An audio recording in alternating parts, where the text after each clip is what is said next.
Bene, penso che possiamo cominciare. Ci risiamo.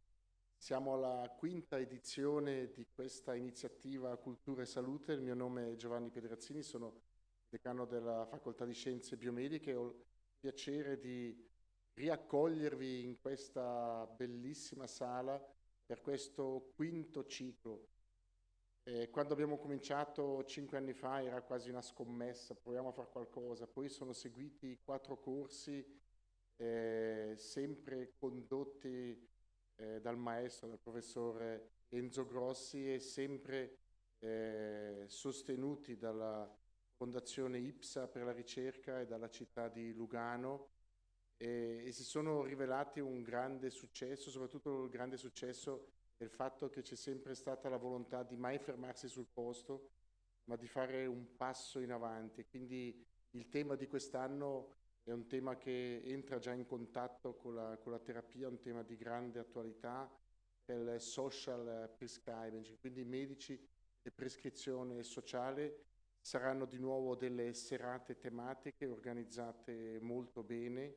Avete visto il programma con ospiti così esperti del tema, e la speranza è poi che questo social prescribing entri anche nella medicina ticinese in un modo o nell'altro, ma che diventi un qualcosa che possiamo realmente offrire ai pazienti, e qui si sta già lavorando anche con l'Istituto di Medicina di Famiglia. Io mi fermo qua e inviterei la rettrice, professoressa Luisa Lambertini, a rivolgere il saluto ufficiale da parte dell'università. Vi ringrazio.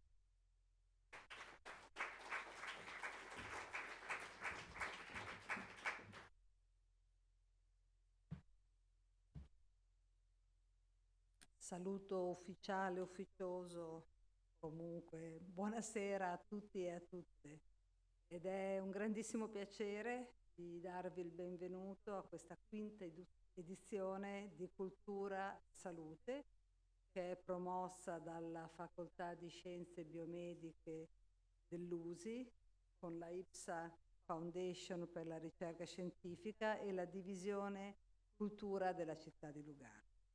Il ciclo di lezioni, come ha detto il professor Pedrazzini, decano della nostra facoltà, quest'anno è dedicato alla prescrizione sociale, ossia che il modo di prendersi cura che, accanto alle terapie, orienta la persona verso delle risorse non cliniche, come per esempio le attività culturali, sportive, di comunità, visitare un museo, cantare in un coro, fare volontariato, frequentare una biblioteca. Un tema che chiama in causa un'idea di cura più ampia, quindi accanto alla clinica, relazioni. Luoghi e pratiche culturali possono infatti incidere sul benessere, contrastare situazioni di solitudine e di isolamento, sostenere la salute mentale, favorire aderenza ai percorsi terapeutici e, in tanti casi, addirittura prevenire. Non è un'alternativa alla medicina, ma un modo per affiancarla con strumenti che rendono la cura più vicino alla vita quotidiana. In un tempo di invecchiamento della popolazione e di bisogni molto complessi, questo approccio aiuta a stare meglio, a seguire con più continuità i trattamenti e, quando possibile, a intercettare prima i fattori di rischio. Parlare di prescrizione sociale significa anche riconoscere il valore della prossimità e della fiducia. Quando la persona trova motivazione in attività significative, culturali, sociali, ambientali, la cura diventa più personale e sostenibile. Per questo è decisivo il lavoro in rete tra sanità, istituzioni culturali, associazioni e comuni. Ognuno porta una competenza diversa, ma l'obiettivo è comune. In questo senso, Cultura e Salute è un esempio concreto del binomio che il titolo richiama ed è anche un segno dell'impegno della nostra università. Fare ricerca e formazione che dialogano con il territorio. Aprire il campus alla città, come questa sera, costruire ponti interdisciplinari e rendere accessibili le evidenze scientifiche in forme utili per professionisti e per la comunità. L'invito è a vivere queste serate come uno spazio di confronto, dove le domande, esempi concreti e punti di vista diversi sono parti essenziali del percorso. Un sincero ringraziamento agli organizzatori per il lavoro di ideazione e di cura del programma, alle relatrici e ai relatori che interverranno e al personale che ogni anno rende possibile questo appuntamento. Buon ascolto e buona serata.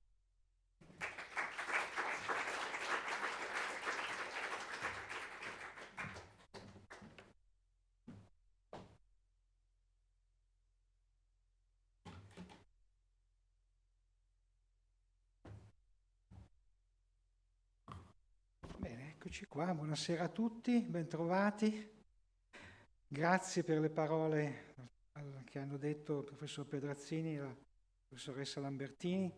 Ci fa molto piacere avere la loro benedizione, diciamo, per la partenza di questo progetto. Sono molto felice di aprire questo quinto ciclo di incontri che, come avete sentito, come avete letto, è dedicato alla prescrizione sociale.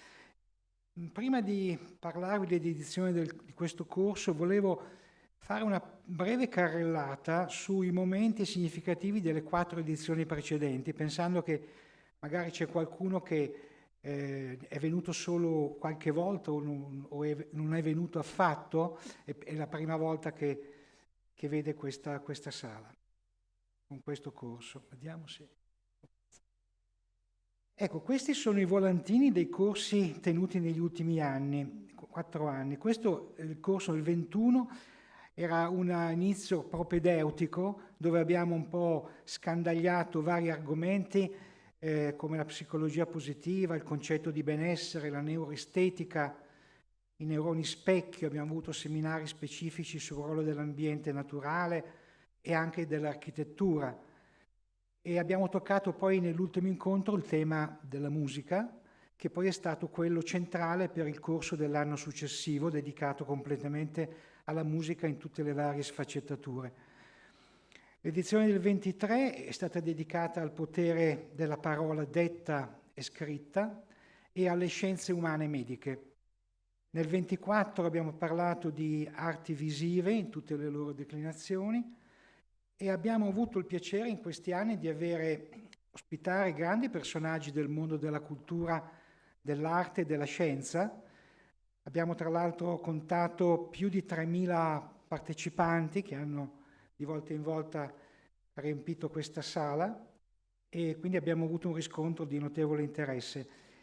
Volevo ricordare così alcuni personaggi come Graziano Martignoni, lo psichiatra, molto importante, qui nel Ticino, Mario Botta, l'archistar internazionale noto in tutto il mondo, Michelangelo Pistoletto, uno degli artisti contemporanei più importanti a livello mondiale, tra l'altro candidato questo febbraio al Nobel per la pace. Vediamo se dopodomani gli potrà essere assegnato, come tributo al suo lungo lavoro nel trasformare l'arte in un agente di cambiamento sociale e un invito alla riflessione su come l'arte possa contribuire attivamente alla costruzione della pace.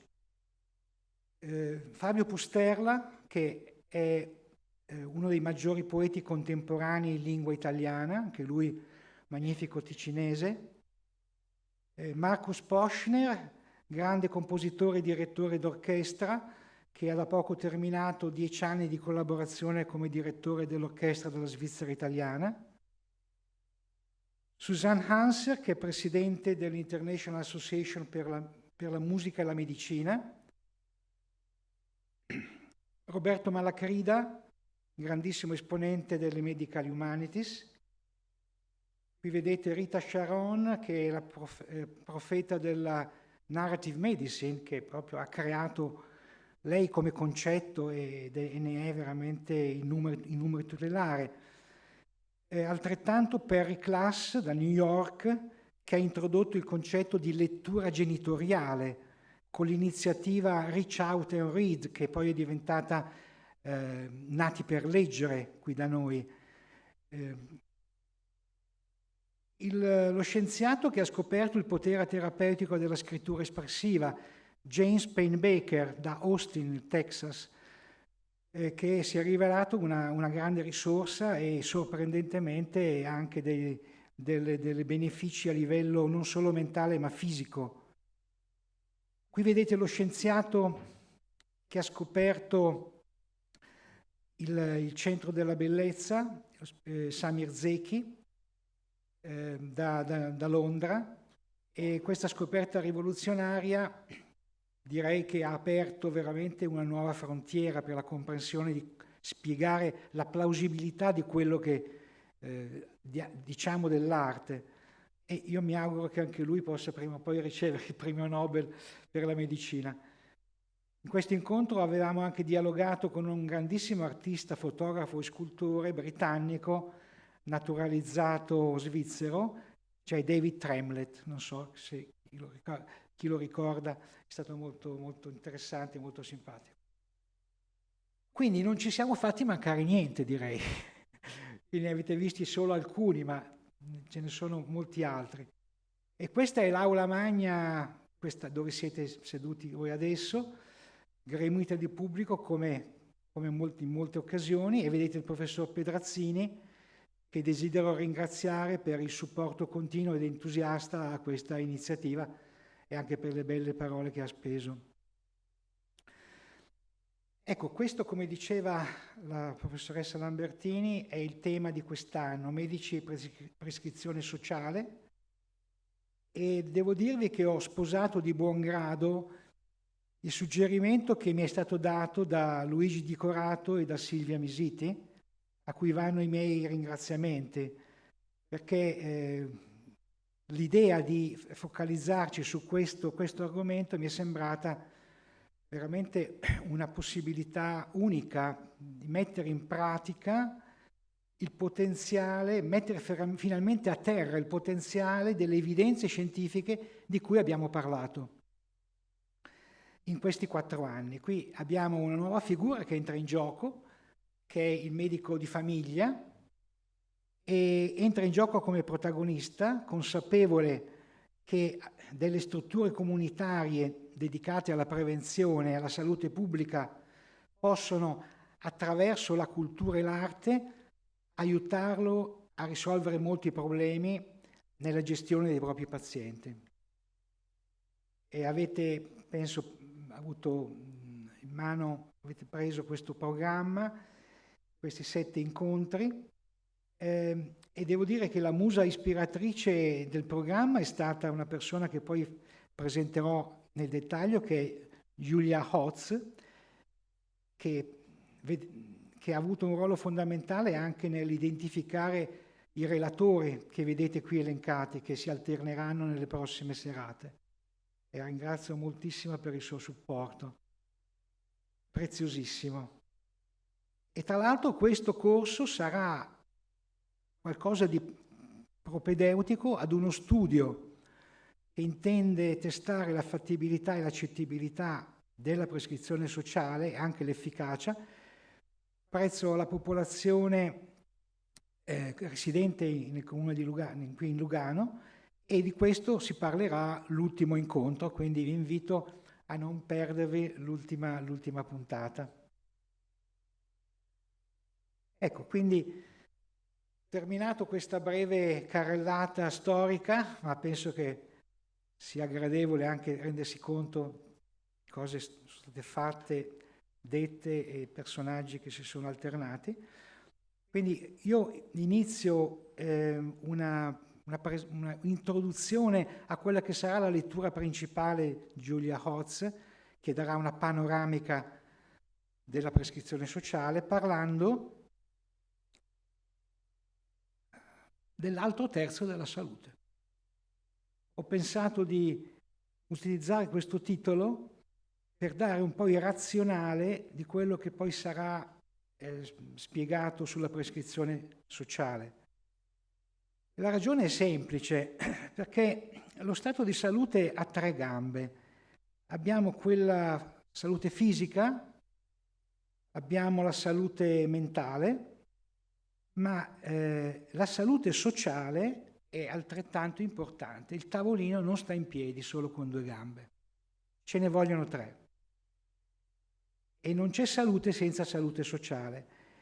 Pilastro fondamentale, ma spesso trascurato di chi si occupa di salute. Sappiamo che le relazioni sociali possono ridurre il rischio di malattie, allungare l'aspettativa di vita e anche avere poi un riflesso che ci aspettiamo, cioè a livello della società, il benessere della società. Quindi la qualità delle connessioni con gli altri e come noi ci adattiamo all'ambiente sociale agiscono molto in profondità sul nostro benessere globale. Michael Marmot è stato, un profeta di questo argomento molti anni fa sul ruolo dei determinanti sociali per la salute e l'ha descritta in maniera magistrale in molte opere, alcuni libri cui vedete i titoli principali, e ovviamente è un tema così vasto che non basterebbe un corso intero per parlarne. Qui facciamo brevi accenni. Partirei da un aspetto che spesso, anche questo è molto trascurato, che è l'aspetto legato ai fattori socio-economici. Perché sappiamo che le condizioni sociali ed economiche disagiate possono caratterizzare in negativo, quando sono limitate, l'intera vita di una persona. Le persone che sono negli strati inferiori della piramide sociale hanno un rischio almeno doppio, ma anche di più, perché vedrete poi una statistica più recente, di essere colpiti da malattie e morte prematura rispetto a chi si trova al vertice. Ecco, in questo studio americano che è stato pubblicato lo scorso anno si è dimostrata una forte relazione dose e risposta tra reddito familiare e mortalità. E vedete qui la curva delle persone che hanno un reddito relativamente alto, come cut-off hanno usato $50.000 all'anno, e qui le curve dei soggetti di razza bianca e razza nera sulla mortalità. Vedete che la curva si impenna, abbiamo una differenza di almeno 3,3 volte del tasso di mortalità per tutte le cause. E quindi questi numeri parlano da sé. Poi dobbiamo ovviamente dargli una spiegazione, no? Però il dato di fatto c'è. Allora, venendo qui mi hanno segnalato la presenza di alcuni loschi individui che stanno aggirandosi nei dintorni.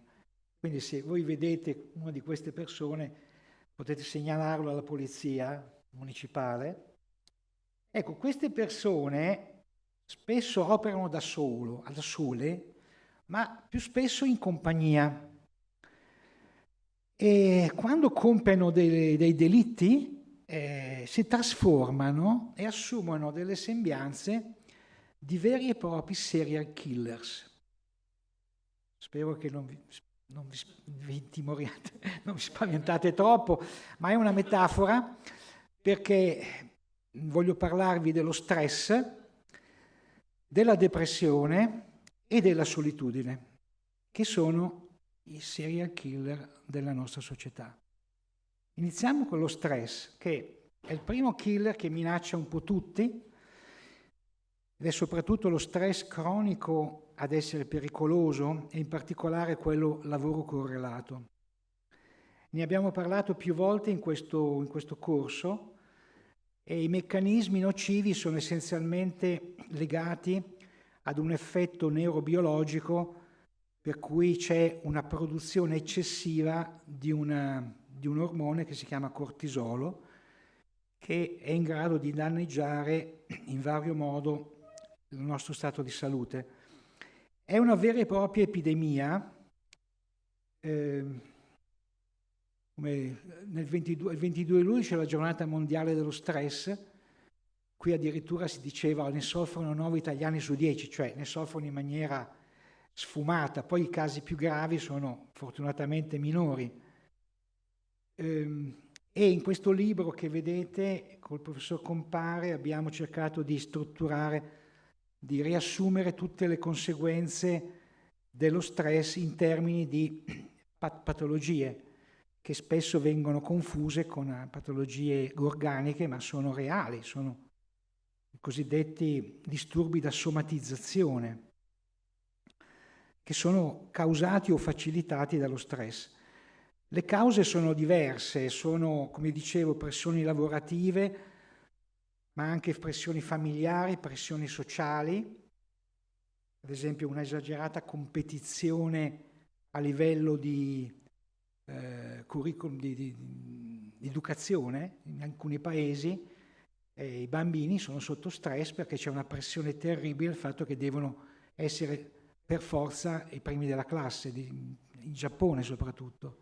E quindi lo stress inizia già a livello infantile. Problemi familiari, problemi economici di cui abbiamo accennato prima, o di relazione. A volte ci sono eventi della vita che scatenano uno stato di stress, malattie fisiche, la preoccupazione di avere una malattia che è pericolosa, e molto spesso c'è una combinazione di più fattori. Secondo la legge che la sfiga va a pacchetti quantici, cioè non c'è solo un elemento che interviene, ma molto spesso si raggruppano tutti insieme. La produzione, come dicevo, di cortisolo continua, produce una serie di conseguenze negative, come ad esempio danno neuronale. C'è un meccanismo di apoptosi che può predisporre alla malattia, come la malattia d'Alzheimer o anche alla depressione. Un'immunodepressione che predispone ad esempio alle malattie autoimmuni o al cancro. Ecco, volevo citare il fatto che proprio oggi, questa mattina, è stato dato il premio Nobel per la medicina a 3 scienziati che hanno scoperto, hanno descritto già da circa 30 anni, i meccanismi con cui il sistema immunitario ci difende dalle infezioni attraverso le cellule cosiddette T regolatrici, delle guardie che cercano di proteggerci. Ebbene, lo stress, pur non agendo direttamente su questa tipologia di cellule, però crea delle condizioni del sistema immunitario in cui ci indeboliamo e quindi siamo anche più facilmente soggetti a malattie infettive. È stato studiato questo anche durante la pandemia del Covid. L'altro fenomeno indesiderato è l'accorciamento dei telomeri dei cromosomi, che significa riduzione della longevità. Ecco, tutto questo è il regalino che ci fa lo stress. L'altro killer, come dicevo, è la depressione, è spesso legata a cause sociali. Ad esempio, negli anziani il ricovero in case di cura può scatenare un fenomeno di depressione per perdita dell'autostima e una serie di conseguenze a catena, oppure fattori, come dicevo, di eventi di vita.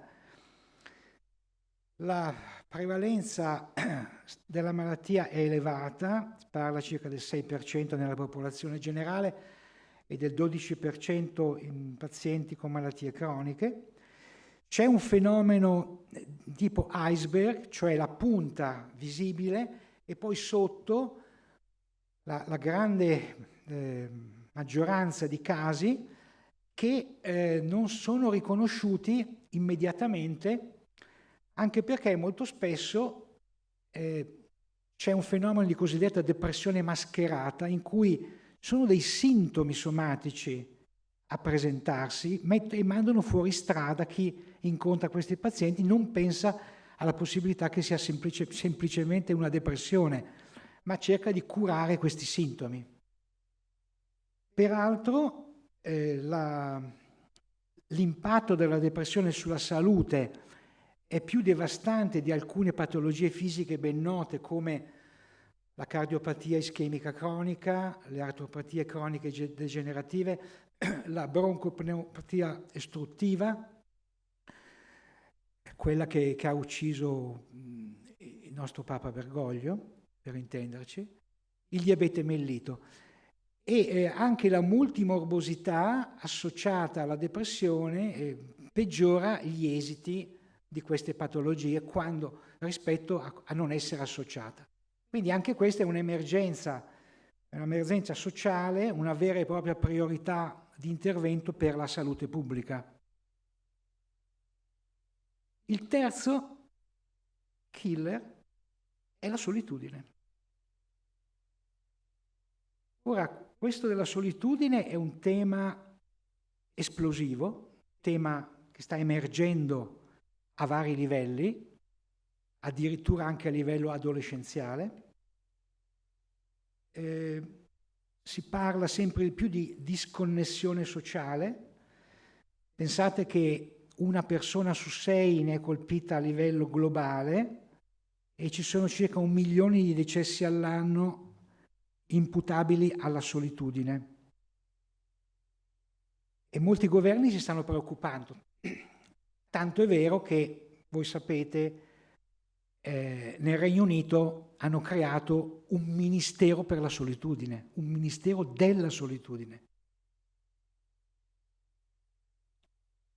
Questa è una definizione molto profonda che ne ha dato un famoso scrittore giapponese, Haruki Murakami, giapponese direi atipico perché vive ad Oslo, fa il maratoneta, quindi ha delle caratteristiche particolari, ma appunto lui dice la solitudine non è solo l'assenza di persone, è la mancanza di scopo, la mancanza di significato, vedersi in un mondo dove tutto sembra alienato, distante, dove ogni connessione è superficiale e ogni sforzo di comprendere è accolto con indifferenza. Quindi ti accorgi che la vera solitudine non è solo essere soli, ma sentirsi soli. Quindi solitudine intesa come sentimento soggettivo, non condizione oggettiva, anche se vivere soli non aiuta, però non è quello il problema. È di grande rilievo l'uscita recente di questo rapporto dell'OMS, proprio quest'anno, sulla solitudine e sull'importanza delle connessioni sociali. Quindi qui ci sono degli spunti da questo rapporto che io in parte ho già accennato, però c'è un campanello d'allarme rivolto ai vari governi. Guardate che dobbiamo prendere delle misure contro questo fenomeno che sta dilagando. Poi ci possiamo chiedere quali sono le cause, è tutto un altro ragionamento, però c'è un dato di fatto. In questo rapporto vengono spiegati bene alcuni concetti chiave, cioè in pratica cos'è l'isolamento sociale, uno stato soggettivo che è quello di avere pochi ruoli, di avere ridotto le interazioni sociali, ed è tipico degli anziani. C'è un progressivo isolamento sociale se non si ricorre a una correzione. La vera e propria solitudine, abbiamo già detto, è uno stato emotivo soggettivo che deriva dalla discrepanza tra l'esperienza di connessione desiderata e quella effettiva.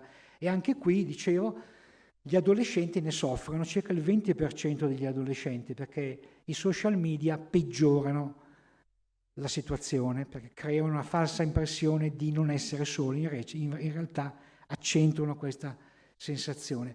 Poi se aggiungiamo anche vivere solo, ovviamente c'è un peggioramento degli effetti, quindi ognuno di questi aspetti di per sé riduce l'aspettativa di vita, aumenta il rischio di mortalità. Quando giocano tutti insieme è un disastro, un vero e proprio disastro. Ecco, stress, depressione e solitudine spesso coesistono, possono veramente provocare dei danni gravissimi allo stato di salute, ma dall'altra parte determinano la comparsa di sintomi fisici. Sintomi fisici che sono difficili da spiegare per il medico, tanto è vero che gli anglosassoni li chiamano medically unexplained symptoms, che possono presentarsi sia da soli o anche in cluster, e sono molteplici. Ad esempio, ne ho elencati solo alcuni, ma ad esempio i dolori muscolari e articolari migranti, tipica è la fibromialgia, che è molto, molto diffusa e colpisce soprattutto il genere femminile, l'insonnia, la cefalea, le vertigini, senso di stanchezza e di affaticamento, sensazioni di svenimento, dolore al petto, palpitazioni cardiache, problemi digestivi di varia natura. Ecco, ovviamente questi sintomi possono essere anche la spia di malattie vere e proprie, ma molto spesso sono il modo con cui quelle tre condizioni si manifestano, danno dei riflessi sul corpo. In Inghilterra, nel Regno Unito, hanno conteggiato che circa una persona su 4 che si rivolge a un medico di base, un general practitioner, presenta dei sintomi fisici che non possono essere spiegati dagli esami che uno va a fare. Una letteratura ampia sta crescendo con studi sistematici da almeno 20 anni. Qui vedete alcuni di questi articoli, e quindi anche questo è un fatto che il curriculum medico deve tenere in considerazione. Ed è proprio per questo che il governo del Regno Unito ha pensato che mettere in atto la prescrizione sociale poteva essere un modo per contrastare questo problema che crea un dispendio di risorse enorme, occupando il tempo inutilmente dei medici di medicina generale che cercano di trattare in qualche modo questa condizione. E ce ne parlerà in uno dei prossimi incontri Beth Taylor, che è stata nel Regno Unito un personaggio chiave nella organizzazione del social prescribing. In una lezione che tenni 2 anni fa, parlavamo di unità mente-corpo. Ecco, questo che fu detto allora serve a spiegare sia perché questi fattori sociali hanno un impatto anche sul fisico, e sia perché varie pratiche culturali di cui parleremo nelle prossime lezioni siano benefiche anche sulla sfera mentale e non solo quella fisica. La grande chiave di lettura è quella del modello biopsicosociale di Engel, in cui la salute viene vista come qualcosa che è una salute più globale di quella che solitamente immaginiamo, influenzata da un ambiente sociale, politico, economico, culturale e naturale. Quindi l'ambiente determina la maggior parte degli esiti della salute. Riteniamo oggi che sia circa il 70-80% il ruolo dell'ambiente rispetto al ruolo dei geni, ad esempio. E c'è un processo di interazione in cui il corpo, mente e ambiente esterno interagiscono, ed è in fondo una reinterpretazione chiave relazionale della definizione OMS dello stato di salute degli anni, fine anni 40. Ecco, quindi negli ultimi anni si è capito che se noi vogliamo contrastare, ad esempio, queste 3 condizioni molto gravi, ma non sono le uniche, noi possiamo ricorrere a degli interventi un po' diversi dall'uso, ad esempio, dei farmaci. Parliamo di attività fisica, parliamo di contatto con la natura, parliamo di arte e cultura, parliamo di solidarietà, volontariato e di inclusione sociale. E quindi con queste manovre, con questi interventi, noi possiamo limitare i danni di questi serial killers. Ecco, di tutto questo abbiamo avuto la grande fortuna di avere, come dicevo, una musa ispiratrice che è Julia Hotz, che poi adesso presenterò, e che è l'autrice di questo meraviglioso libro, Connection Cure, che ci parlerà di queste nuove prospettive di intervento per il miglioramento dello stato di salute e del benessere. Con questo io chiudo la mia introduzione, vi ringrazio molto per l'attenzione.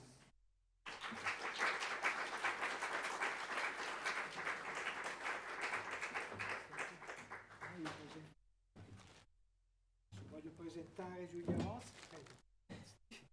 Wait here. Grazie mille, Enzo. Another round of applause for you.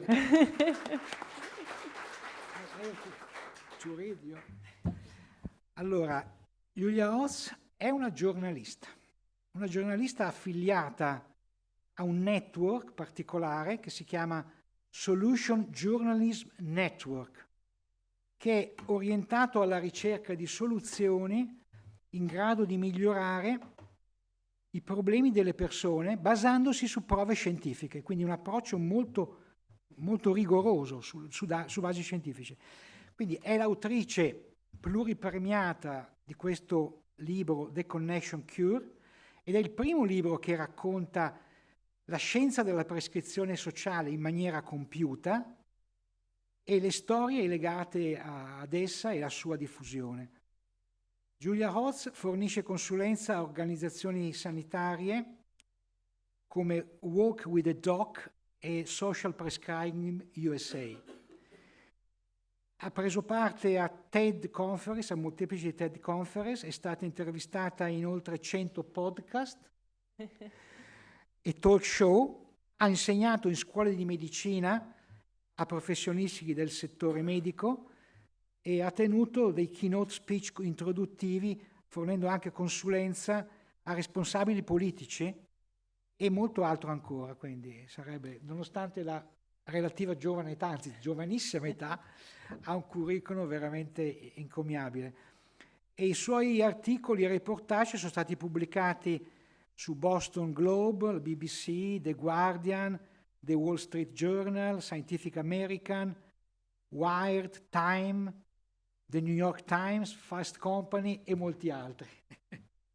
Quindi direi che abbiamo adesso un'idea più precisa del suo profilo e la voglio invitare a iniziare la sua relazione e stiamo tutti ansiosi di sentire cosa ci racconta sulla prescrizione sociale. Grazie Giulia.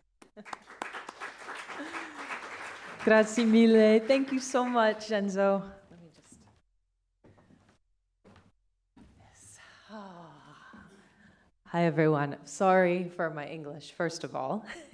And thank you to the translators in the back for letting me understand Dr. Grossi's incredible research. Clearly, Dr. Grossi, you were so ahead of your time in understanding how important social prescribing has been and is.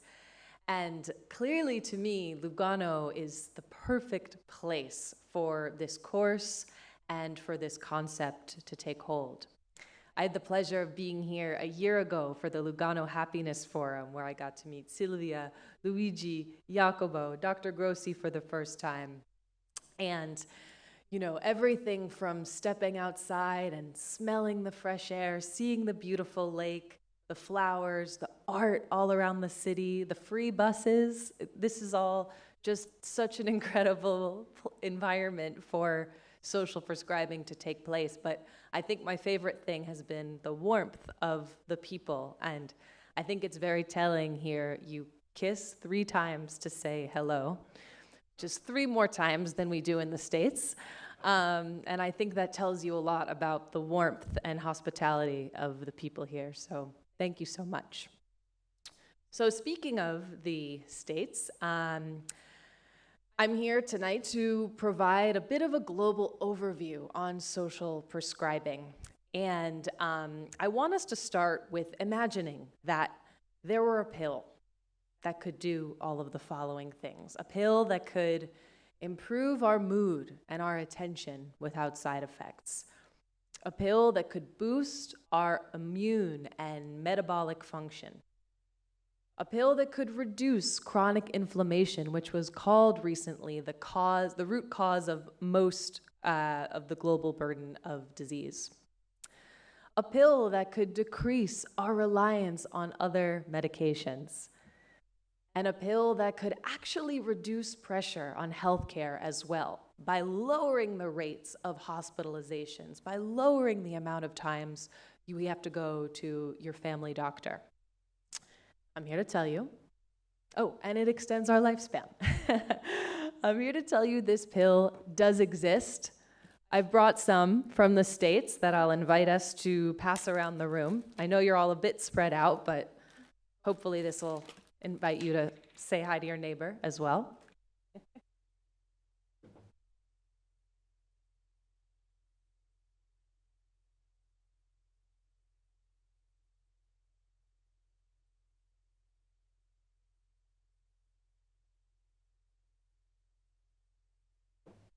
So, yes, this pill does exist, and it has for a long time, and it's especially existed here for all of the reasons Dr. Grossi mentioned.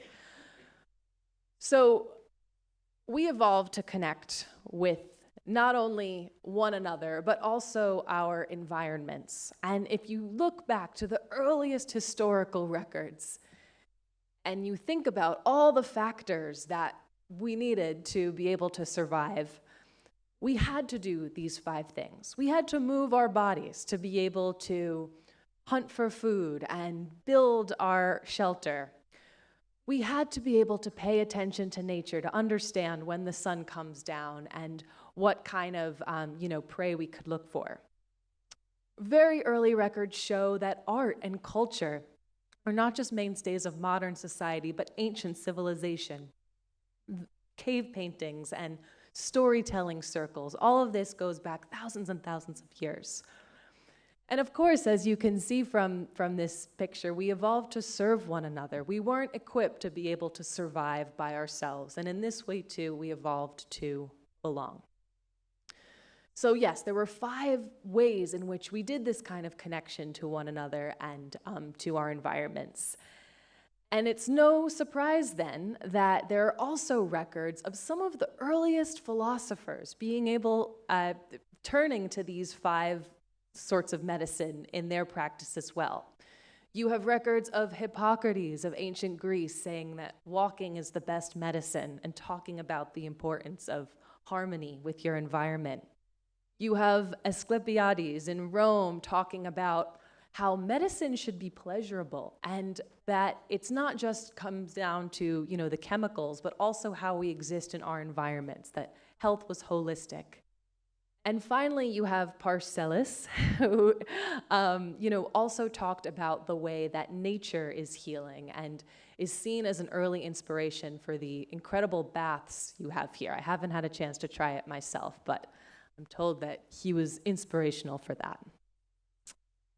And so you even see evidence of this logic in the early 1900s in the UK, when a bunch of family doctors actually decided to see if health was something that people could create.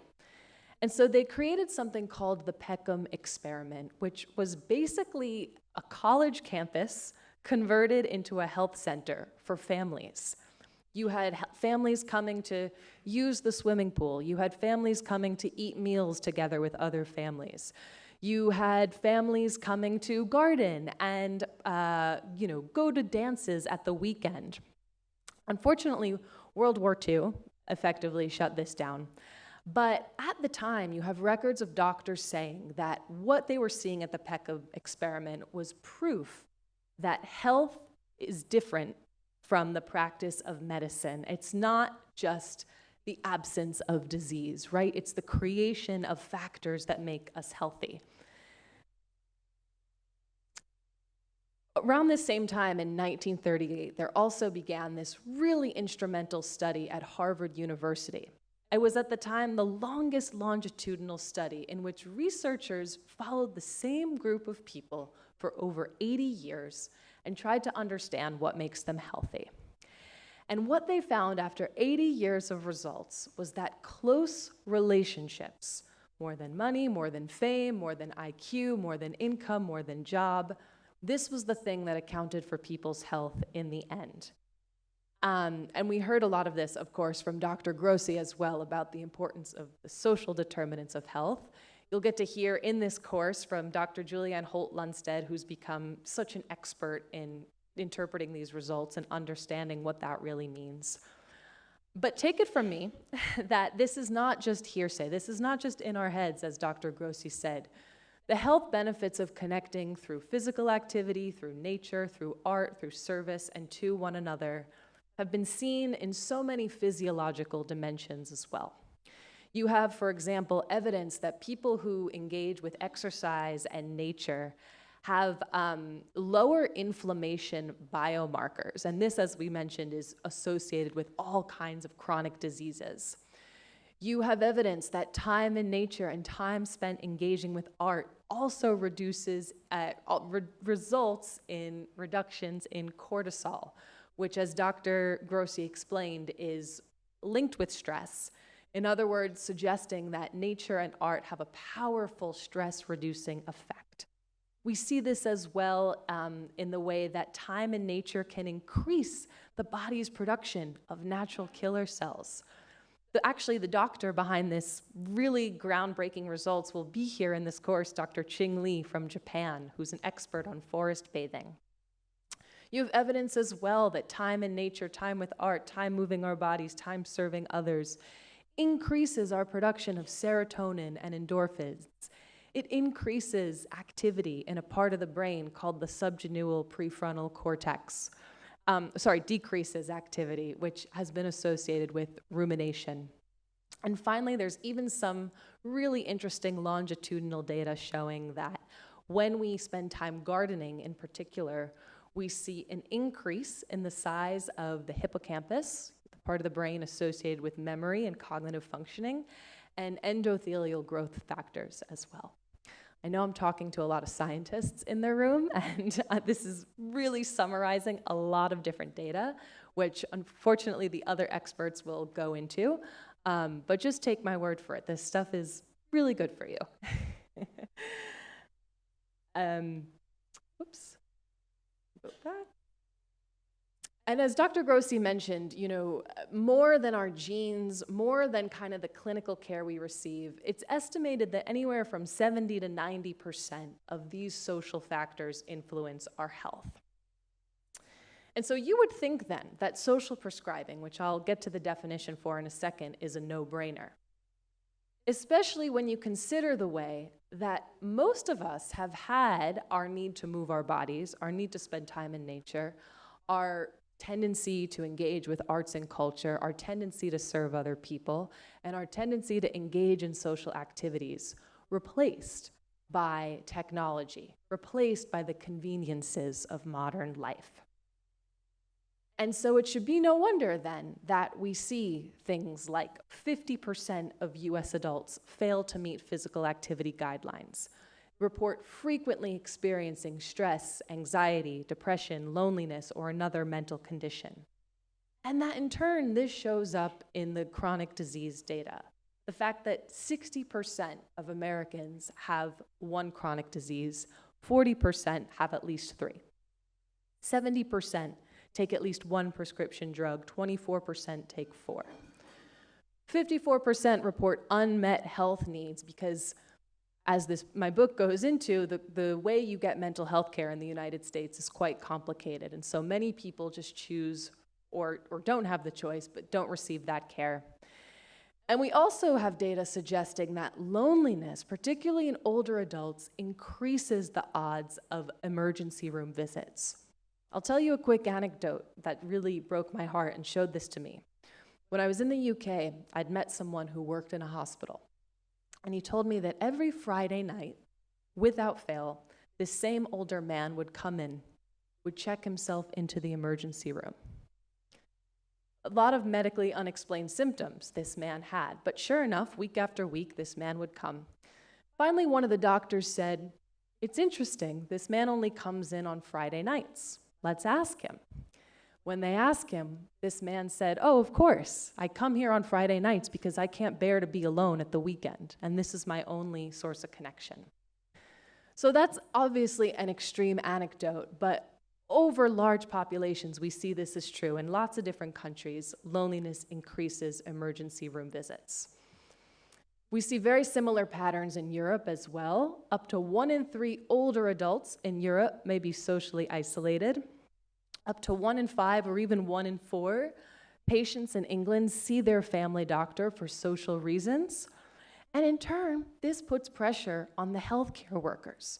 44% of healthcare workers, according to a recent survey in Europe, suffer from acute stress. And 37% experience anxiety. So here we have people who are supposed to treat these conditions now dealing with it themselves because they find themselves with a situation they can't control. But there's good news, which is that there's a growing movement for something called social prescribing. This is the thing being passed around the room. And it's this idea of a healthcare-led referral to a non-medical, community-based activity or service based on what matters to a person. So today I'm going to walk you through a couple of examples of what that looks like and what it's looked like in the 32 countries where it's happening around the globe. So first, you have a healthcare provider doing what they've always done best, which is screening a person for their medical needs. Do you have an infection? Do you have a fever? If this health worker detects that this person has non-medical needs, such as stress, or that they may be experiencing mild anxiety and depression, depending on the severity, they could be referred to a therapist, or they could be referred to what's been called a link worker. Now, I think Dr. Grossi started to introduce what a link worker is, but this is somebody who works in a healthcare setting who has not 15 minutes, but 60 minutes to really understand what matters to this person. What in their life could be producing these medically unexplained symptoms? What are the social determinants that could drive this? Now, in some cases, particularly in the UK, where this is supported by government policy, a link worker is something that is embedded in healthcare offices. But in some places, it takes the form of a social worker. In some places, it takes the form of a community health worker. In other times, it's a trained volunteer person to come and do this work. But the point is, it's addressing the need that oftentimes physicians don't have time to do this work. Some do, and actually next week you're going to hear from one who does. But in many cases, this link worker position is the one responsible for not only getting to know what matters to the patient, but also what's available in the community. And then based on those conversations and the link worker's knowledge of what's available in the community, that's when the patient is prescribed a spot in that community activity. Typically, these activities involve movement, nature, art, service, and belonging. And typically, these are activities lasting for about 8 to 10 weeks. One of the reasons why it's not just a one-off activity, I want you to go see this play, for example, is because there's something about the routine of doing something healthy over a period of time and also meeting people along the way, right? We'll talk more about what that looks like. Finally, the hope of this is that at the end of those 8 to 12 weeks, you have a patient who's not only reporting feeling better in terms of their symptoms, but also has better health overall and is potentially preventing other conditions down the line because they've reconnected to their community. They've reconnected to sources of social support. They've reconnected to what matters to them. So, as Dr. Grossi mentioned, I wrote a book about this, and I want to tell you just 4 case studies from it that I think are really going to show what this looks like in action. One of them comes from this lovely individual I met named Frank. And actually, Frank's doctor is going to be here next week to tell you the full story of this.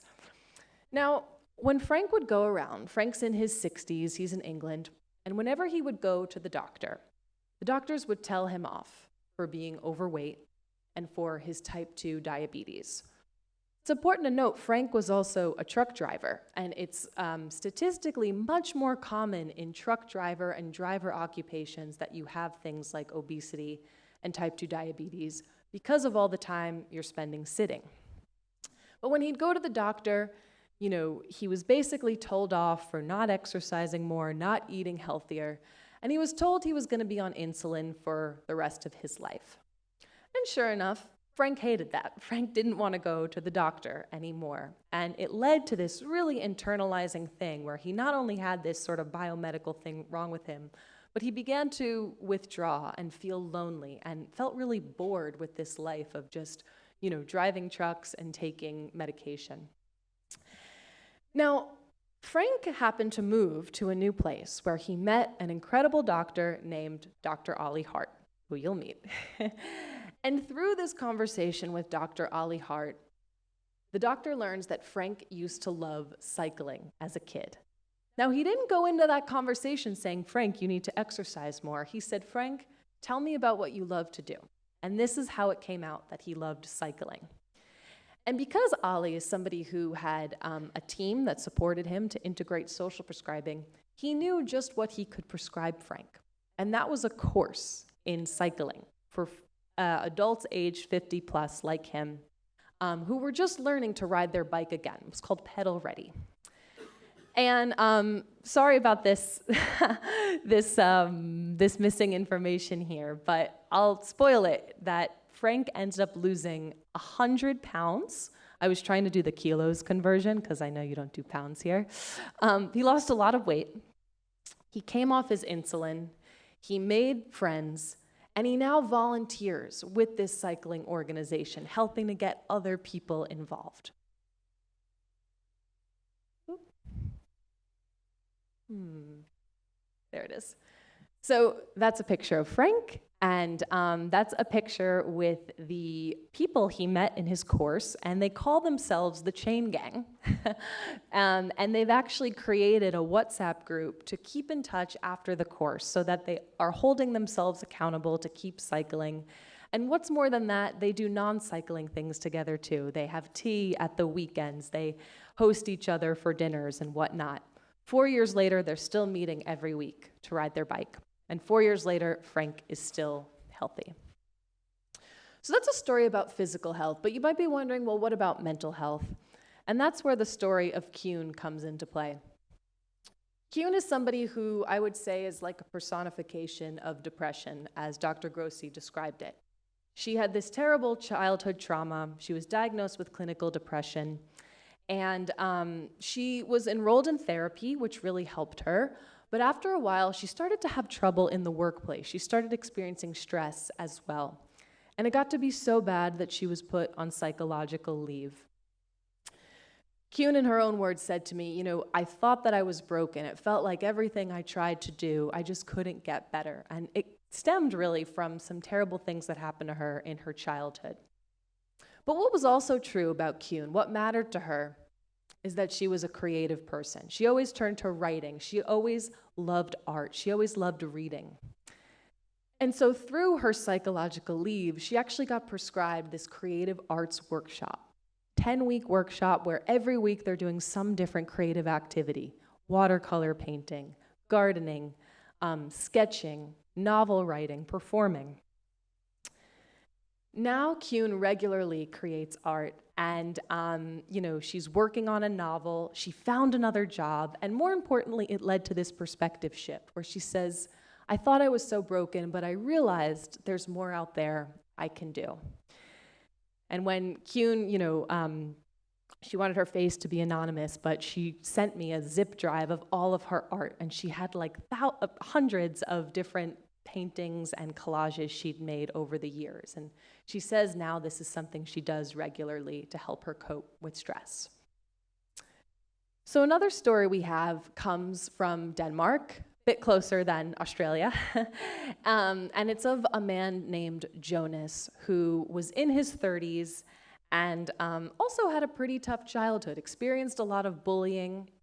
As an adult, would get panic attacks, social anxiety when he was in new situations. And like Kuhn, he was prescribed therapy and medication to help him with his most severe symptoms. But still, Jonas told me, I don't feel healthy. Just because I'm not having a panic attack every day, it doesn't mean I'm healthy. And he says that he became anxious about his anxiety, and he felt like, again, his days were a gray mass, and he was kind of just taking this medication to get by, kind of like Frank. But then Jonas connects with a mental health worker who happens to learn that Jonas is this huge history buff. He loves the Roman Empire history, and he loves fantasy books. And through this love, he ends up getting prescribed something called culture vitamins. You've heard it before, 10 weeks, meeting every week to do a different kind of activity. And in this case, it was all sort of cultural activities around Aalborg. One day they went to the historical archives to learn about family histories. One day they went to the gallery. His favorite one was a session at the library where they'd pick a book and all read it together and discuss it like book club. Now I have the wrong, the wrong results here. But what happened with Jonas is that he was able to reduce his benzodiazepine prescription. He was able to stop thinking about his anxiety so much, and he was able to join the workforce, something that he felt he hadn't been able to do. And so, this is just a little snapshot from some of the different culture vitamins. The guy on the right actually is the one who leads it, and I think this is really neat. He didn't necessarily know he wanted to go into mental health work. He's actually in a rock band. But he says through his own mental health journey, he realized that playing music and being around culture is what makes him feel the most mentally healthy. And you can kind of see he looks like a cool guy. And I think that this too was key in being able to connect to people like Jonas. Okay, one more person I'll tell you about, and this is Marianne. And this was the story that really, for some reason, just touched me the most of all. So Marianne, by a lot of measures, doesn't have anxiety, depression, stress, the things that Dr. Grossi describes, but she has dementia, which is something that plagues so many older adults and is something that can lead you to be lonely because of what it means. In Marianne's case, because of her dementia, she was no longer able to drive. And Marianne, if you meet her, you'd know, she is a very social person. She loves to talk. And she told me, my husband thinks I talk too much. So, the biggest thing for her, more than anything physical about the dementia, was this idea that she would have nobody to talk to and nothing to do. So what's obvious about Marianne, what matters to her, is that she loves to socialize, and she doesn't really care what she's doing. And it just so happened that her town in Norway had opened this dementia care farm. And it was a place where people like her, diagnosed with dementia, would get picked up from their houses, driven to the place in a minivan, and would just work all day on the farm. And not, not really heavy, intense farm work. Things like picking eggs, things like, feeding the cows. They'd also walk around the property. They would also make a meal together. But what was interesting was the woman who runs the farm told me that people don't care what kind of task that is. Even if they have to clean up like the cow manure, but people love it because for the first time in a long time, they can see the result of their work and they feel like they're helping instead of being helped. And so for Marianne, it was a simple sort of transformation. She made friends, and she said, this is just a nice way for me to spend my time. And the woman who runs the farm told me that there's a lot of people like Marianne who come here, they have a nice day, and then when they go home, they can't even remember what they did other than that they had a nice day. And so this program is spreading all throughout Norway. Norway was one of the first countries to have a dementia care plan, and so to make it so that every municipality has something like this. But Marianne's story was just especially special. Whoops. So that's her there on the right, showing me the flowers, and those are some of the people that she meets with at the farm. But I know many of you are here tonight because you're with the biomedical faculty or you're interested in how can this actually come to my community. And so I just wanted to give a little teaser about how and why this is spreading around the world, 32 countries by the latest estimate. So as we mentioned at the beginning, social prescribing originated in England with this sort of model of having a link worker or a health coach or a care coordinator, somebody embedded in health and social care, to really co-produce the prescription with the patient. In other words, someone who is really has the time to know what matters to this person and what's available in the community. And as Dr. Grossi said, for some of this, it is about anxiety, depression, and stress. But ideally, they're also considering things like, does this person have access to fresh food? Do they have access to transportation? Do they have a stable job? Because we know that these things can also influence somebody's health. So what does the evidence tell us that in places where social prescribing has been tried in the UK and also in Canada, which was kind of the second adopter of this, we've seen increases in self-esteem, confidence, mental well-being, and mood of people who have been given social prescriptions. We see massive reductions in anxiety, depression, negative mood, and loneliness. In one case, almost 50%. And we also see that this translates to health care. By some estimates, a 2024 report from the UK found that in some places with social prescribing, it reduced doctors' visits by up to 50%. It reduced emergency room visits by up to 66%. For frequent users, in other words, for people like the Friday night visitor, it reduced their costs by 39%. These are huge savings for the healthcare system.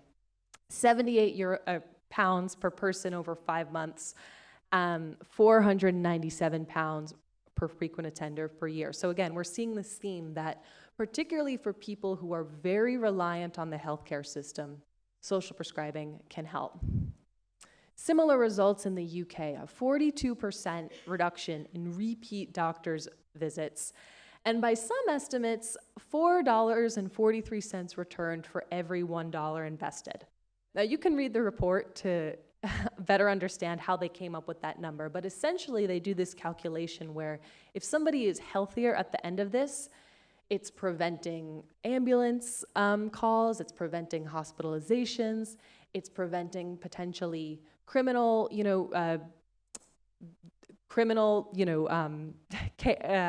responses. And so, in other words, by making somebody a healthier member of society, all kinds of departments see less pressure on them. In Portugal and the Netherlands, by the way, who you'll also hear from in this talk, in this series, they had a really interesting adaptation of this. They used on-site social workers to help with issuing social prescriptions. In Portugal, it looked like being able to prescribe language classes, particularly to a lot of migrants who'd come and didn't speak Portuguese. It looked like something called senior university, where you were prescribing spots in basically university classes for seniors.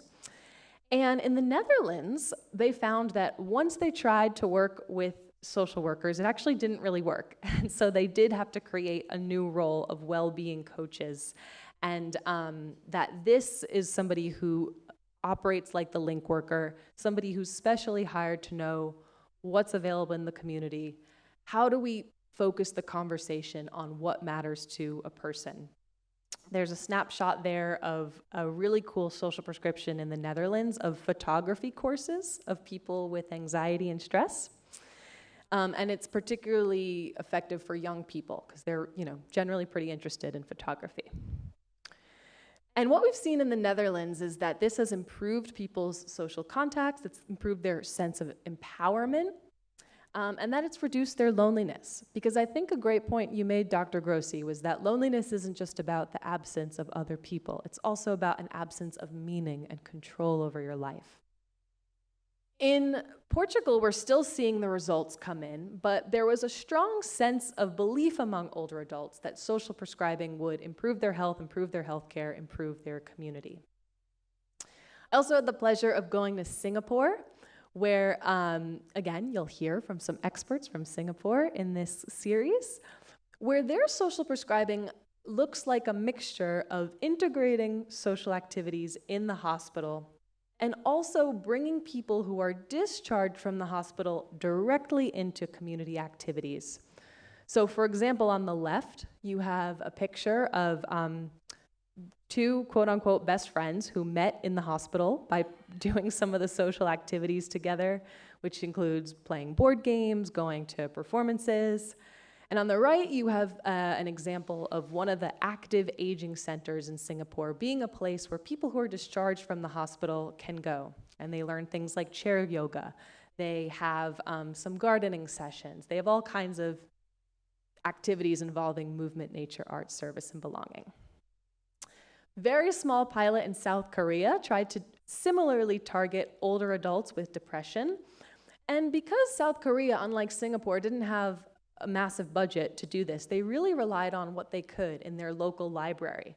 And so, for example, they relied on local library staff to teach courses on making flower tea or learning music. And what I thought was really neat is that they combined this with services for kids. So not only are you getting, the activity, but you're also getting the intergenerational connection. And it was found, again, in Singapore, or in South Korea, small study, but that there was a reduction in depression symptoms and loneliness. In Singapore, some evidence suggesting that people who get social prescriptions have increased quality of life, engagement in community activities, and a decrease in hospital and primary care visits. So wrapping this up with a few more examples, you'll soon know the results of this really exciting cross-Europe pilot for nature prescriptions, where it's began in 2020, and the results are supposed to come at the end of 2025, comparing how doctors can do social prescribing in 6 different countries around the world. This is an EU-funded project. Similarly, 2020 to 2025, a 5-year culture on prescription project, again funded by the EU, places like Romania, Ireland, the Netherlands, all experimenting with how can health systems integrate prescribing culture. So again, results coming soon. And also in the United States, where I'm from, we're seeing more and more evidence of social prescribing. Now, I'd need another 8 courses to explain the healthcare system there, and even then, that might not be enough. So I will say that it's complicated there. But in one pilot in which veterans were paired with volunteer phone call buddies, because a big problem in social prescribing, particularly for older adults, is transportation, right? How can people leave their houses? Well, in this pilot, they paired veterans who were lonely with phone call buddies and found that 77% of the people increased their well-being, 83% were less lonely, and interestingly, the volunteers who made the weekly phone calls to the veterans, they increased their well-being too. Okay. Finally, another interesting model in the United States is where you're getting doctors to team up with cultural institutions.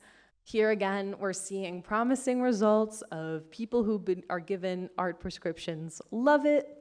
There was one patient who said, "This is the best patient visit I've had in 72 years." You have, again, people improving their well-being, and you have people reducing their loneliness after just one dose. So again, take my word for it. You'll hear more in depth in the coming courses that social prescribing not only leads to reduction in loneliness, reduction in stress, reduction in doctor's appointments, reduction in ER visits, but it also has these individual health benefits along the way. Evidence that it improves people's mood, confidence, self-esteem, sense of belonging, connectedness to their community, overall well-being, sense of purpose. You have evidence suggesting that when you prescribe people an activity that matters to them, they're more inclined to do physical activity on their own. They're more inclined to visit green spaces around them. And that this in turn leads to people wanting to take control of their own health. All of this translates to less pressure on the healthcare system.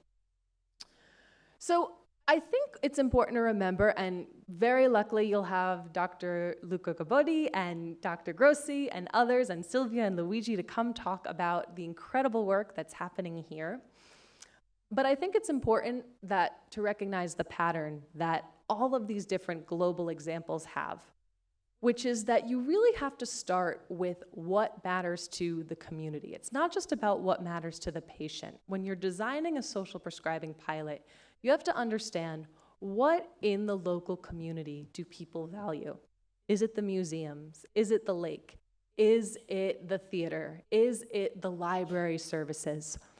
A lot of times what social prescribing does is about connecting people to the services that already exist, or it offers those existing services a way to document the health benefits that they have for their community. So I would recommend starting with physical activity, stress, and loneliness. As Dr. Grossi mentioned, these are often linked to things like anxiety, depression, chronic pain, medically unexplained symptoms, but these things are often the easiest to screen for. And then finally, you want to document as you go. What I'd heard time and time again from so many places where quote-unquote social prescribing exists is that we've been doing this all along. We just didn't know there was a term for it, or we just didn't know that there was a global movement trying to understand how our connections can benefit our health. So it's really just about talking the talk and showing what you know to be true.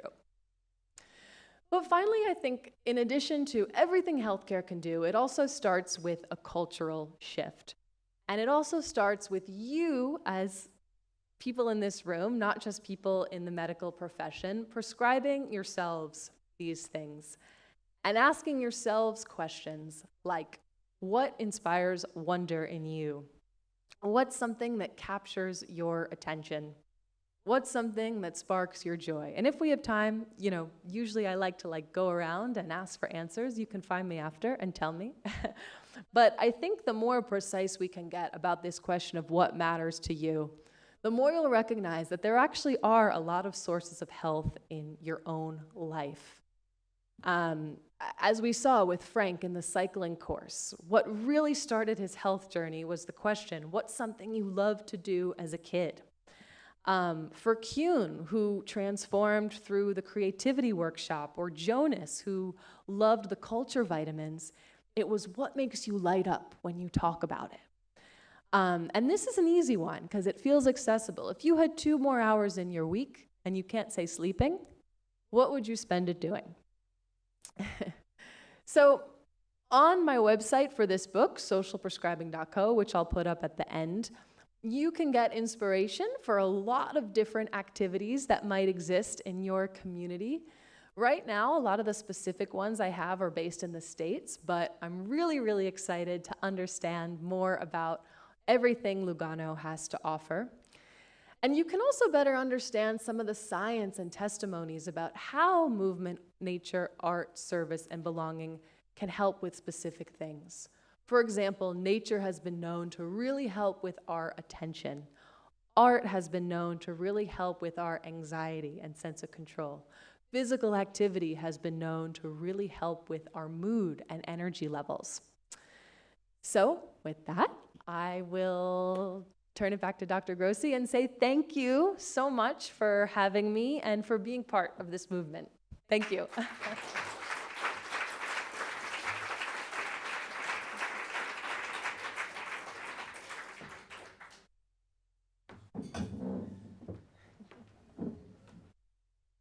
Bene, sembra che sia stata una lettura veramente molto ricca di spunti. Grazie Giulia. Se eventualmente Silvia e Luigi volessero aiutarci a gestire la discussione, così creiamo di fatto il comitato scientifico di questo corso, tutti seduti insieme.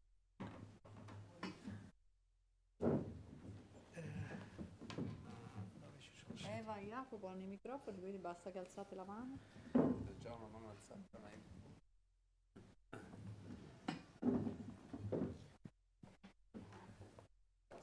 Thanks a lot for the very insightful presentation. I would like to ask you, and I hope it's not out of scope, if younger adults are also concerned by this kind of approach, because you were talking a lot about older people, older adult, and if there are evidence that this could work also for younger people, because normally what could happen is that they seek for isolation, they seek for loneliness. Lately, we know hikikomori is one of the phenomenon that is very currently we see a lot of these cases. So I don't know if you have any ideas and anything you can share about this. Yeah, thank you so much. This is a great question about whether this has been used for younger adults, because you're right, my presentation was really all focused on older adults, but in the book there are absolutely examples of younger adults as well. For example, an 18-year-old who, I think there's an assumption that when people are in school, they're not lonely because they're surrounded by friends. But what I'd learned through this, to your point, was that actually young people are very lonely, particularly after the pandemic. We see those numbers go up and up and up. And it's not just about the presence of other people, it's also about what makes them feel like they belong. So in the book, for example, there's a story of an 18-year-old who feels like she has no friends. She loses all her friends because they all want to drink and party, and she doesn't want to do that. And she also had to work a job that was very stressful. So she ended up getting prescribed this cultural experience, actually, to reconnect with some of the people from her heritage. She was a Black woman, and this was in Canada, and there had been a series of social prescribing events such as theater tickets, such as dance classes, cooking classes, book clubs, movie nights for people who had shared her heritage. And she said this is the first time she felt like she belonged. There are a couple of other examples, particularly for ADHD, about the way that prescriptions for nature can really, really help with this. I talk about an example in my book of a young, he's sort of young, he's 30, who really benefits from a fishing prescription, as well as this 25-year-old who, despite being 25, ends up getting 3 jobs. She's her family's caregiver. She's incredibly stressed. She has insomnia, chest pains, a lot of medically unexplained symptoms. And when she's prescribed these nature courses, she feels so much calmer. Her medically unexplained symptoms go away. So that's a long-winded way of saying, yes, this absolutely is applicable for younger people too. Thank you.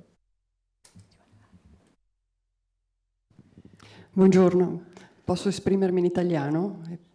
Grazie, perché il mio inglese non è così buono. Io sono di Varese e volevo fare una distinzione però su 2 punti. La prescrizione come buona pratica, che può anche consigliare il medico per frequentare corsi, è una cosa e possono farla tutti, no? Dai ragazzi, dagli adulti, dalle persone anziane. Poi c'è la prescrizione medica, che secondo me avrebbe bisogno poi di una rete. Cioè bisogna creare una rete dove il medico che prescrive, non so, la visita a un museo o fare volontariato in un museo, deve esserci il museo che aderisce a questa cosa. Mi presento, sono Maria Morandini, sono la vicepresidente di un museo a Varese che ha aperto pochi anni fa, e abbiamo aperto, oltre la parte culturale, anche una parte sociale. E abbiamo un programma per i malati di Alzheimer, Memorie d'arte. Quest'anno ci siamo aperti anche a un volontariato speciale di una persona che si sta reintegrando nella società, per cui sta facendo questo percorso con noi. Questa parte sociale mi piace tantissimo, perché la famosa frase "la bellezza salverà il mondo" di Dostoevskij dobbiamo metterla in pratica proprio attraverso queste cose che passano attraverso la prescrizione medica. Però bisogna creare poi nel territorio una rete di luoghi, dall'agriturismo al museo a delle aziende, che possa accogliere e fare un progetto di integrazione o un progetto di solidarietà, dove la persona può veramente trarre beneficio poi da questa prescrizione. Grazie. Grazie mille. Sì, in effetti è proprio così. Senza una rete questo progetto non funziona, perché grazie all'interazione di più professionalità e più punti di vista può essere efficace, come più o meno ci hanno raccontato sia Enzo che Giulia. Il tema è come costruire questa rete. Quindi noi per esempio, lo scoprirete nell'ambito dell'ultimo incontro, stiamo provando a costruire, abbiamo costruito una rete per realizzare un progetto pilota, però avevamo praticamente già quasi tutti gli elementi per poterlo fare. Il progetto pilota ha l'obiettivo di mettere in rete, di valorizzare le specifiche professionalità, e quindi c'è un istituto culturale coinvolto, c'è un istituto che è l'Istituto dei Medici di Famiglia, c'è l'università, quindi c'è una fondazione che sostiene e c'è la professionalità di tutto un sistema che ha deciso di far quadrato per provare a vedere se da noi questa possibilità può essere concreta e ha degli effetti poi sulla salute delle persone. Saranno selezionate dai medici di famiglia 100 partecipanti al corso con sindrome metabolica, over 65 sarà quindi una sperimentazione specifica. Però in questo anno e mezzo abbiamo speso il nostro tempo per costruire la rete, per costruire un progetto, per sottoporlo al comitato etico e quindi per creare le condizioni quadro affinché la sperimentazione possa verificarsi. Ma più siamo andati avanti nel costruire questo partenariato, più ci siamo resi conto di quanto fosse importante, fosse la cosa importante, la determinante principale, perché solo un partenariato solido dove tutti i soggetti che lo compongono sono convinti della bontà del progetto può probabilmente avere qualche effetto pratico.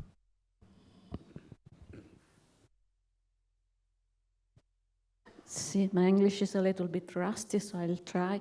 And if I will be in difficulties, I'll switch into Italian. Okay. I founded with other psychotherapists a no-profit here in Ticino, aimed at improving, at promoting social connections. And we also have service we offer to the public, service of consultation service for free time activities in connection with all no-profit associations which are in the field of culture activities, like bridge club, any kind of walking clubs, photo clubs, etc.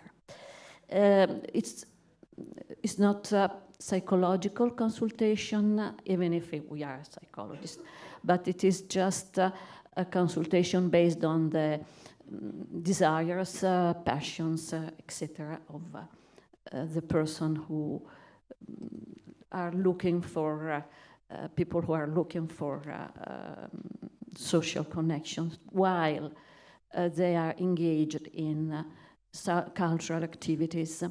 Well, we are very grateful for you, for your speech, and for the municipality which has created this event, which is very, very important.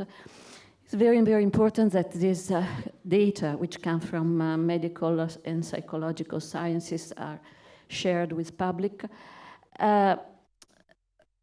What we should like is that this data could be used not only in the medical field, but also in the political field for inform political activities about social and cultural institutions, and also to connect all these no-profit association for which are not in the field of health services, but are just cultural and outside this field. That's our desire. Yeah. Thank you so much again.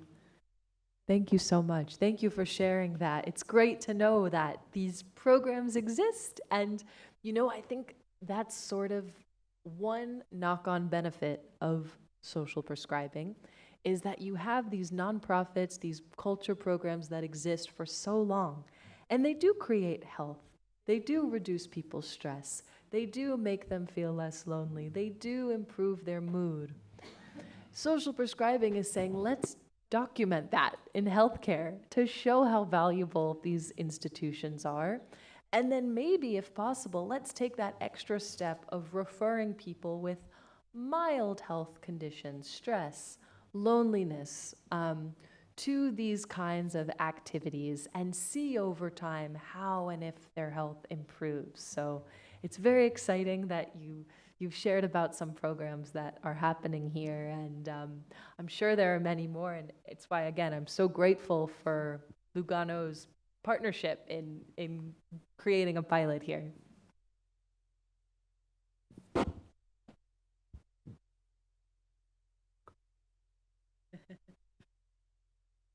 Short question. Will the benefit persist? I mean, I can imagine that to face someone with a lot of energy, of positive energy, light, bringing new ideas, possibility to connect will help. But maybe this will just be a transient effect related to the link worker or the context. And what is, in your experience, the ingredient necessary to obtain a persistence, to guarantee that what is done will be part of the future of the subject you assist? Yeah, thank you. Great question. I think this goes back to this other great question before about, what makes this different from just a recommendation that somebody go to the museum, for example. And I think you've identified the right thing there, that sometimes it's the enthusiasm of the link worker. This was the case for example, Frank and Ollie, that made them go from, okay, maybe if this person is this enthusiastic about it, I'll show up. And then I think getting to that first meeting is the biggest hurdle. We know this, there's lots of reasons to not go to something. But once you go to that first art class or cycling class, and maybe you surprise yourself with how much you like it, or you surprise yourself with the people you connect with there, it makes you want to come back the next week. And once you have that momentum, it gets easier and easier and easier to come to. And I think that's the goal. It's almost like these social prescriptions are just a teaser into a healthy lifestyle for somebody. It's saying, let's make it as easy as possible. The enthusiasm of the link worker, a specific place to go week after week, somebody holding you accountable, saying, hey, Dr. Gabodi, did you like that first? Did you like that art class? All these things, I think, make it go from a recommendation to a prescription to a healthy lifestyle. Julia, I have a curiosity for you. Yeah. So how start your interest in this field? Oof. I'm not so sure, So how did you jump in this? You'll have to ask my dad, he's here, when this began. No, but when I was, Dr. Grossi mentioned that the UK created a Minister of Loneliness in 2018. And at that time, I was living in the UK, really needed a research topic, and thought that that headline was just so interesting. How is it that we live in supposedly the most connected society, but we have to have a Minister of Loneliness, taxpayer money, to address this? And so I started by interviewing people who said they were lonely. And to your great point in the back, the question about younger people, all kinds of people showed up. I expected my own prejudices. I expected it to be only older people who were affected by this. But it was people in their 20s. It was people who were married. It was people who had lived in the community for a long time. It was a lot of people who just moved there. And so I just became really interested in this idea that loneliness affects so many people. In some ways, the solutions are so obvious, but yet why why do we need a minister? And if we know, as we know now, that loneliness affects so many other aspects of our health, our anxiety, depression, our lifespan, then we need to take the solution seriously. So, yeah, I would say the curiosity began back then. Buonasera, ho una domanda un po' tecnica per lei e poi voglio dire anche una cosa che penso che possa essere veramente interessante, perché io sono Kurt Frey, sono un collaboratore scientifico del Dipartimento della Sanità e sono coordinatore di un progetto sulla prevenzione nell'ambito delle cure. Stiamo facendo delle cose che si avvicinano moltissimo a quello di cui stiamo parlando. Non abbiamo mai concepito l'idea di dare al nostro progetto l'indirizzo del social prescribing, ne ho letto, ho dei rilievi critici, ma il concetto è assolutamente interessante e quindi penso che ci siano delle informazioni forse che sarebbe bene scambiare, perché ci sono delle connessioni e delle sovrapposizioni.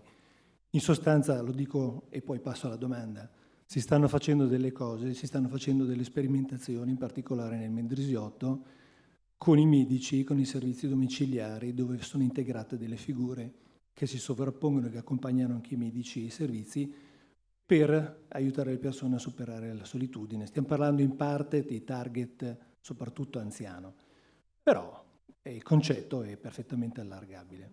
Quello che serve è il tempo, le risorse e le connessioni per lavorarci. La domanda tecnica, quindi mi piacerebbe poi incontrarvi dopo e scambiare qualche informazione, perché penso che ci sia qualcosa da dirsi. La domanda tecnica è portare le persone a cambiare atteggiamento, modificare il proprio comportamento e modificare il proprio assetto di vita per ritrovare un certo benessere richiede cambiamento. Il cambiamento è ostacolato da ambivalenze. Non è così facile far cambiare il comportamento alle persone, non basta dirgli c'è il lavoro, ci sono delle opportunità per fare del volontariato al museo, per portarli a farlo. Tecnicamente o quali competenze sviluppate nei link affinché siano in grado di entrare in una relazione talmente profonda con le persone da poter superare questa ambivalenza.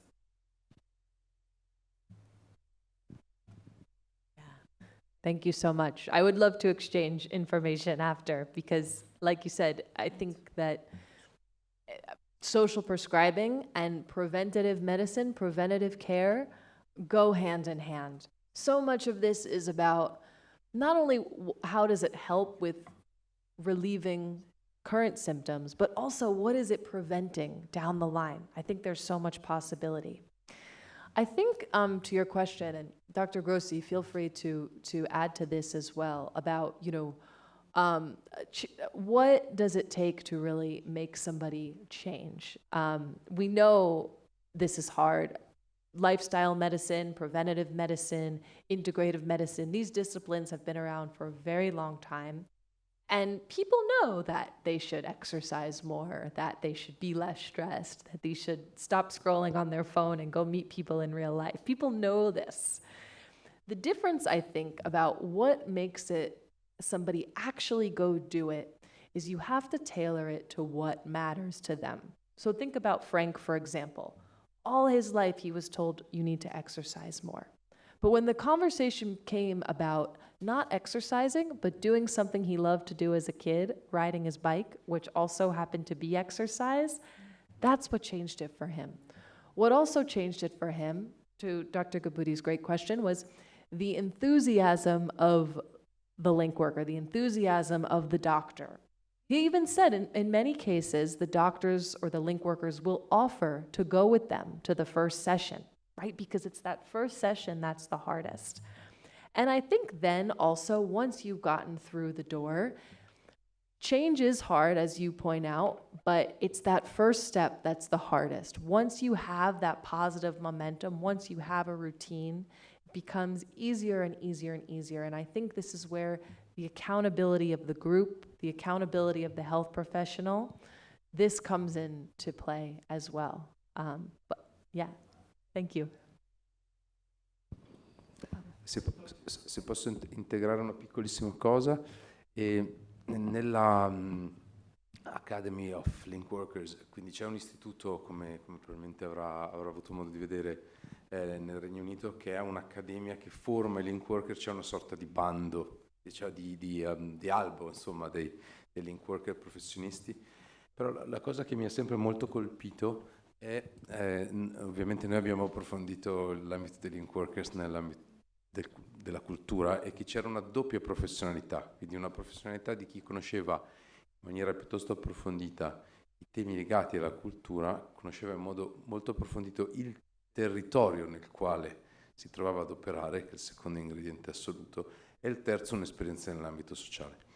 Ecco, trovare queste esperienze insieme non è affatto facile, ma è possibile. E quindi è proprio un'alleanza di punti di vista diversi che può fare la differenza, perché a volte noi siamo bravissimi ad essere ipersettoriali e iperspecialistici, invece in questo caso probabilmente è forse giunto il momento di sperimentare delle competenze trasversali, che sono quelle che probabilmente potrebbero darci una mano e mettere anche in relazione più punti di vista. Se posso aggiungere una riflessione dal punto di vista proprio medico, è chiaro che cambiare gli stili di vita di una persona è la cosa più difficile, lo sappiamo benissimo, ma il primo movens è il fatto che la persona chiede aiuto, cioè è la persona che sente di aver bisogno di aiuto, perché cambiare stile di vita di una persona che non sente bisogno di aiuto è impossibile. E quindi bisogna avere un approccio sia psicologico che sociale e medico, e come diceva Luigi, è difficile raccogliere tutto questo in una persona. E spero che sia l'inizio di un percorso virtuoso, e sicuramente sarà complesso, ma ci si può arrivare.